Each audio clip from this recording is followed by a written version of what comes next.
पिछले 4 सालों में मैंने सैकड़ों स्टूडेंट्स को पढ़ा करके जेईई और नीट क्वालीफाई कराया है। उनमें से बहुत सारे स्टूडेंट्स जेईई में टॉप करके टॉप के आईआईटीज़ में बीटेक कर रहे हैं और बहुत सारे स्टूडेंट्स नीट में टॉप करके टॉप के एम्स कॉलेजेस में पढ़ रहे हैं। आपने ये सुना होगा और देखा भी होगा कि 10-10 घंटे पढ़ने के बावजूद बहुत सारे स्टूडेंट्स का कहीं सिलेक्शन नहीं होता। उन्हें पता भी नहीं होता है किस चैप्टर से कितने क्वेश्चंस आते हैं। हाई वेटेज चैप्टर्स का क्वेश्चन प्रैक्टिस आपको ज्यादा करना है, रिवीजन ज्यादा टाइम्स करना है। ये जानना जरूरी होता है कि क्या पढ़ना है, क्या नहीं पढ़ना है, कब क्या पढ़ना है। तो आइए बच्चों, आज की इस वीडियो में हम स्ट्रेटेजिक हार्डवर्क के ऊपर डिस्कस करेंगे। मेरा नाम निशांत कुमार है और मैं एक जेईई कोच हूँ। पिछले 4 सालों में मैंने सैकड़ों स्टूडेंट्स को पढ़ा करके जेईई और नीट क्वालीफाई कराया है। उनमें से बहुत सारे स्टूडेंट्स जेईई में टॉप करके टॉप के आईआईटीज़ में बीटेक कर रहे हैं और बहुत सारे स्टूडेंट्स नीट में टॉप करके टॉप के एम्स कॉलेजेस में पढ़ रहे हैं। इस वीडियो में हम डिस्कस करते हैं कि एक्चुअल में ये स्ट्रेटेजिक हार्डवर्क होता क्या है। मैंने अपने बहुत सारे वीडियोस में ये वर्ड यूज किया है स्ट्रेटेजिक हार्डवर्क, लेकिन मैं आज आपको बताऊंगा कि स्ट्रेटेजिक हार्डवर्क एक्चुअल में क्या होता है और हार्डवर्क करने का सही तरीका क्या होता है। आपने ये सुना होगा और देखा भी होगा कि 10-10 घंटे पढ़ने के बावजूद बहुत सारे स्टूडेंट्स का कहीं सिलेक्शन नहीं होता। क्वालिफाई तो कर जाते हैं, लेकिन उनका क्वालिफाइंग मार्क्स इतना लो होता है कि कोई कॉलेज अलॉट नहीं हो पाता। वहीं पे आपने ये भी देखा होगा और सुना होगा कि मात्र 5 घंटे 6 घंटे पढ़ने के बावजूद कुछ स्टूडेंट्स टॉप कर जाते हैं, आईआईटीज में और एम्स में चले जाते हैं। आखिर किस तरीके से वो स्टडी करते हैं, आइए जानने की कोशिश करते हैं। स्ट्रेटेजिक हार्डवर्क पे जो सबसे पहली और सबसे इंपॉर्टेंट बात है वो है सिलेबस एनालिसिस। Syllabus analysis. बहुत सारे स्टूडेंट्स ऐसे होते हैं जो पढ़ाई करना शुरू कर देते हैं, किसी भी कॉम्पिटिटिव एग्जाम की जर्नी स्टार्ट कर देते हैं, लेकिन उनको एक्चुअल में अपने सिलेबस के बारे में आइडिया भी नहीं होता है। उन्हें पता भी नहीं होता है किस चैप्टर से कितने क्वेश्चंस आते हैं। आपको सबसे पहले यही करना है, एक शीट लेना, पेज लेना और उस पेज पे सारे चैप्टर्स के नाम लिख लेना। जेईई और नीट में 3 सब्जेक्ट्स होते हैं, तीनों सब्जेक्ट के सारे चैप्टर्स के नाम लिख लेना और उसके बाद सर्च करना कि किस चैप्टर से कितने क्वेश्चंस आए हैं। और सर्च करने के बाद सारे चैप्टर्स के नाम लिखने के बाद जो हाई वेटेज चैप्टर्स होंगे, हाई वेटेज चैप्टर्स, उन चैप्टर्स को आपको स्टार मार्क कर देना है। और जब भी आप रिवाइज करने बैठना, जब भी आप क्वेश्चंस प्रैक्टिस करने बैठना, तो इन हाई वेटेज चैप्टर्स का क्वेश्चन प्रैक्टिस आपको ज्यादा करना है, रिवीजन ज्यादा टाइम्स करना है। इससे आपको ये होगा कि आप सबसे पहले उन स्टूडेंट्स की लिस्ट में आ जाओगे जो क्वालिफाई करते हैं। आप क्वालिफाइंग स्टूडेंट्स की लिस्ट में ही नहीं रहोगे तो टॉपर्स की लिस्ट में कैसे जाओगे।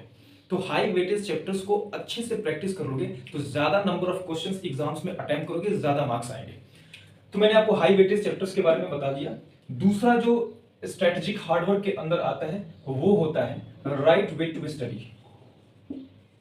Right way to study. मेरे प्यारे बच्चों, पढ़ने का सही तरीका जानना काफी जरूरी होता है। पढ़ाई में सिर्फ पढ़ना सफिशिएंट नहीं होता है, यह जानना जरूरी होता है कि क्या पढ़ना है, क्या नहीं पढ़ना है, कब क्या पढ़ना है। तो इसमें राइट वे ऑफ स्टडी या राइट वे टू स्टडी में आपको मैं पूरी A to Z गाइडेंस दे रहा हूं, उसी को फॉलो करना और देखना। आप जब टेस्ट वगैरह दोगे अपने इंस्टीट्यूट से, किसी भी इंस्टीट्यूट में आप पढ़ते हो, टेस्ट वगैरह दोगे, 1 मंथ तक इस स्ट्रेटजी को फॉलो करते हो, अपने आप आपको खुद में इंप्रूवमेंट दिखने लगेगा।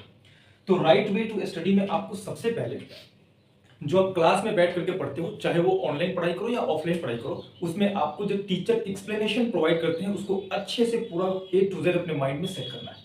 बहुत सारे स्टूडेंट्स ऐसे काम करते हैं कि जब वो पढ़ना शुरू कर देते हैं तो पढ़ाई के साथ साथ ये सोचते हैं कि इनको हम नोट्स बना लेते हैं और बाद में चल करके रिवीजन कर लेंगे। वो नोट्स भरने के चक्कर में रहते हैं, जबकि बिल्कुल गलत तरीका है, ये आपको फॉलो नहीं करना, इट्स अ रॉन्ग हैबिट।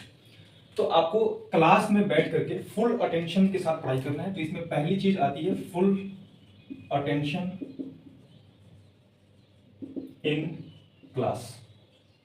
हर एक डेरिवेशन को आपको अच्छे से देखना है और नोट्स बनाने के टाइम में बच्चे ऐसे देखते हैं बोर्ड पे देखेंगे, लिखेंगे, देखेंगे, लिखेंगे, देखेंगे, लिखेंगे। ये एक बहुत गलत तरीका है। आप पूरा A to Z जो बोर्ड पर एक्सप्लेन किया गया उसको देख लो और नोट्स में अपने से लिखने की कोशिश करो। जहां आप फंसो वहां पे नोट्स देखो। इससे बेनिफिट ये होगा कि जब घर पे जाकर के आप स्टडी करोगे तो आपको रिवीजन में ज्यादा टाइम नहीं लगेगा, ऑलरेडी हर एक चीज माइंड में सेट रहेगा, तो आप रिवीजन ऑटोमेटिक अपने से करोगे और जहां फंसोगे वहां नोट्स ओपन करके देख लेना। ये सही तरीका होता है रिवीजन का, सेल्फ स्टडी का। इससे आपका टाइम मैनेज होगा, टाइम किल नहीं होगा। तो ये चीज हमेशा ध्यान रखना कि फुल अटेंशन इन क्लासरूम होना चाहिए। जब टीचर्स क्वेश्चन प्रैक्टिस कराते हैं उस टाइम में भी आपको देखना है कि टीचर कौन से स्टेप्स फॉलो करते हैं। क्वेश्चन सॉल्व कर लेना इंपॉर्टेंट नहीं है, बल्कि किस तरीके से क्वेश्चन सॉल्व करना ये ज्यादा इंपॉर्टेंट होता है। एक क्वेश्चन जो 1 मिनट में सॉल्व होने वाला होता है, आपको 5 मिनट लग रहे हैं सॉल्व करने में, सॉल्व हो भी जाता है तो आप खुश हो जाते हो कि मैंने सॉल्व कर लिया, लेकिन एक्चुअल में आपने उस एक क्वेश्चन को 1 मिनट के अंदर सॉल्व ना करके 5 मिनट के अंदर सॉल्व किया है, आपके 4 मिनट्स वेस्ट चले गए। जब जेई और नीट की एग्जाम में बैठोगे तो वही आपको बहुत ज़्यादा इंपॉर्टेंट होगा, टाइम मैनेजमेंट।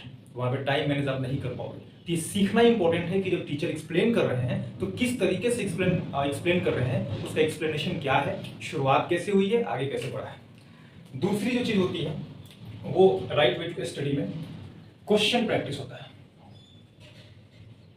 क्वेश्चन प्रैक्टिस, जब बच्चे क्वेश्चन प्रैक्टिस करते हैं तो किसी भी रैंडम बुक को उठा करके फॉलो करना शुरू कर देते हैं, कोई सा भी क्वेश्चन उठा करके फॉलो करना शुरू कर देते हैं, जबकि एक गलत तरीका है। आपको ऐसा नहीं करना है।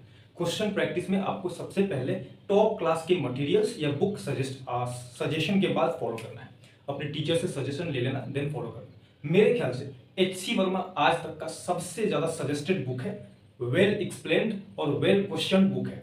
उसको अगर आप अच्छे से फॉलो करते हो तो नो डाउट आपको कोई रोक नहीं सकता जेईई टॉप करने से, लेकिन सही तरीके से। वो मैं आपको सही तरीके यहाँ पे बता रहा हूँ, क्वेश्चन प्रैक्टिस करना कैसे। जब आपने नोट्स अपना रिवीजन कर लिया, क्वेश्चंस जो नोट्स में दिए गए हैं उसको आपने गो थ्रू कर लिया, देन उसके बाद क्वेश्चन प्रैक्टिस में सीधे डायरेक्ट जेईई एडवांस या टॉप लेवल के क्वेश्चंस पर नहीं जाना है। आपका टाइम किल होगा। जो क्वेश्चन आपको फर्स्ट टाइम में 5 मिनट के अंदर सॉल्व होने वाला होगा वो आपको 15 से 20 मिनट तक लग जाएंगे। तो आपको करना क्या है, बेसिक क्वेश्चन सॉल्व करने हैं, जेईई मेंस के क्वेश्चन सॉल्व करने हैं, एंड देन उसके बाद जेईई एडवांस के क्वेश्चन पीवाईक्यू सॉल्व करने हैं, उसमें सॉल्व आउट एग्जांपल्स पहले करने हैं, देन उसके बाद एक्सरसाइज के क्वेश्चंस करने हैं। एचसी वर्मा की बुक्स अगर आप फॉलो कर रहे हो तो उसमें जो सॉल्व आउट एग्जांपल्स हैं उनको पहले करना है, देन एक्सरसाइज के एग्जांपल्स, एक्सरसाइज के क्वेश्चंस करने हैं आपको। ये इंपॉर्टेंट होता है, टाइम किल होने से बचेगा आपका। जो राइट वे टू स्टडी में 2 बातें ध्यान रखना, full attention in classroom, then question practice. जो स्ट्रेटेजिक हार्डवर्क में 3rd नंबर आता है वो होता है टेस्ट एनालिसिस। जब आप टेस्ट देने जाते हो तो उस केस में आप टेस्ट एनालिसिस नहीं करते हो, टेस्ट दे भी देते हो तो टेस्ट देने के बाद जो भी मार्क्स आपके आते हैं आप सोच लेते हो और हार्डवर्क करेंगे और इंप्रूव करेंगे, या बहुत सारे स्टूडेंट्स उस मार्क्स से सेटिस्फाइड भी हो जाते हैं। आपको ऐसा नहीं करना है। जब आप टेस्ट देने जाना तो टेस्ट देने के बाद अपने टीचर से मिल करके डिस्कस करना है आपको कि एक्चुअल में क्या जो मैंने टेस्ट में मार्क्स लेकर के आए हैं वो सफिशियंट है, क्या जो मैं स्ट्रेटजी कर रहा हूँ, जो स्ट्रेटजी फॉलो कर रहा हूँ वो सही है। ये आपको इंट्रोस्पेक्ट करना होगा। अगर आप खुद से नहीं कर पा रहे हो, किसी टीचर से, किसी ट्यूटर से हेल्प ले लो, लेकिन करना जरूर है। इसी से आपको इंप्रूवमेंट मिलेगा। टेस्ट एनालिसिस में जो आप टेस्ट दिए हो उसमें कई सारे स्टूडेंट्स ऐसे होते हैं जो कहते हैं सर टाइम मैनेजमेंट नहीं हो रहा है, सर कुछ लेवल के क्वेश्चंस हो जा रहे हैं उसके बाद के क्वेश्चंस नहीं हो रहे हैं, सर फिजिक्स केमिस्ट्री का तो सॉल्व हो गया, जेईई में मैथ्स की सॉल्व नहीं हो रही है। बायो वाले स्टूडेंट्स कहते हैं सर केमिस्ट्री बायोलॉजी तो सॉल्व हो गया, फिजिक्स के क्वेश्चन सॉल्व नहीं हो रहे। आप जब जेईई की प्रिपरेशन में आए हो ना तो पहली बार आए हो, ड्रॉप लिए हो तो आपका दूसरा चांस है, लेकिन जो टीचर आपको पढ़ा रहे हैं ना वो हर साल पढ़ा रहे हैं, कई साल से पढ़ा चुके हैं और वो कई साल से आपके जैसे स्टूडेंट्स देख भी चुके हैं, तो उनको पता है कि आपको सही तरीके से गाइड कैसे करना है, आपको सही तरीके से आगे बढ़ने के लिए कौन सी स्ट्रेटजी फॉलो करनी होगी। ये टीचर से डिस्कस करना काफी ज्यादा इंपॉर्टेंट होता है। तो जब टेस्ट के बाद टीचर से आप डिस्कस करोगे तो पूछोगे कि सर मैंने इन क्वेश्चंस में ज्यादा टाइम लगा दिए, ये क्वेश्चंस मेरे से सॉल्व नहीं हुए, मुझे क्या करना चाहिए। हो सकता है कि आप जेईई मेंस के क्वेश्चंस अच्छे से कर लेते हो, जेईई एडवांस के नहीं कर पाते हो, जेईई एडवांस में कुछ लेवल के क्वेश्चंस कर लेते हो, बाकी नहीं कर पाते हो सकता है आपके कुछ चैप्टर्स वीक होंगे, क्योंकि जेईई एडवांस के क्वेश्चंस जो होते हैं वो इंटरलिंक्ड होते हैं अलग अलग चैप्टर्स से। तो जब वो चैप्टर्स आप पढ़ोगे नहीं, रिवाइज नहीं करोगे तो फंसोगे। तो इस तरीके से आपको टेस्ट एनालिसिस करना है, काफी ज्यादा इंपॉर्टेंट है। ऑनलाइन लेक्चर्स में आपको टेस्ट एनालिसिस सही तरीके से नहीं मिल पाता है।